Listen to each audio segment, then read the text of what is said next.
আমাকে দেশের বিভিন্ন অঞ্চলে ছুটে বেড়াতে হয়, মন কিন্তু পড়ে থাকে দেবীগঞ্জের পদায়।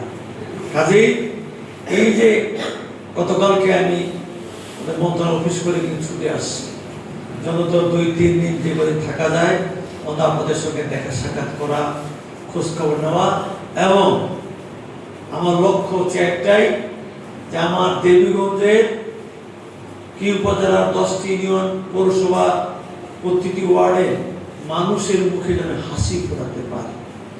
এই জন্যই আমার শুরু থেকে এই কথা একটাই, স্লোগান একটাই, কায় ভোট দিচ্ছেন কায় ভোট দেন নাই এটা দেখার বিষয় নয়, আমি সেভাবে বিচার করব না।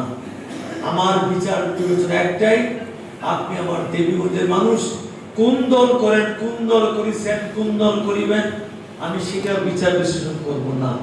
বিষয় একটাই, আপনার যোগ্যতা একটাই, আপনি আমার দেবীগঞ্জ, আমার নির্বাচনী এলাকা, আমার প্রিয় মানুষ। সেই জন্যই আপনাদের পাশে আমি দাঁড়াতে চাই, আপনাদের সুখে দুঃখে পাশে থেকে আপনাদের হাসি মুখে আমি যেন আপনি জীবন অতিবাহিত করতে পারেন তার জন্য কাজ করতে চাই। কি হয়েছে? মিনিস্টার ফ্রিজ কিনে হাম্বা জিতেছে। মিনিস্টার ফ্রিজ কিনুন, হাম্বা জিতুন, আরো আছে আকর্ষণীয় উপহার। কেবল আমাদের মন্ত্রণালয় সরকারের প্রায় 3 মাস এখনো হয় নাই, ধৈর্য ধরবেন, পর্যায়ক্রমে এই দেবীগঞ্জের কোন রাস্তা কাঁচা থাকবে না, এই দেবীগঞ্জের কোন মসজিদ মন্দির, কোন মাদ্রাসা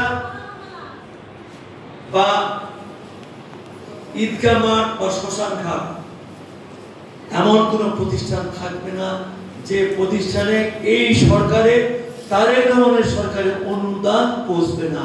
প্রত্যেকটা জায়গায় সরকার অনুদান পৌঁছাবে। শুধু অনুরোধ থাকবে,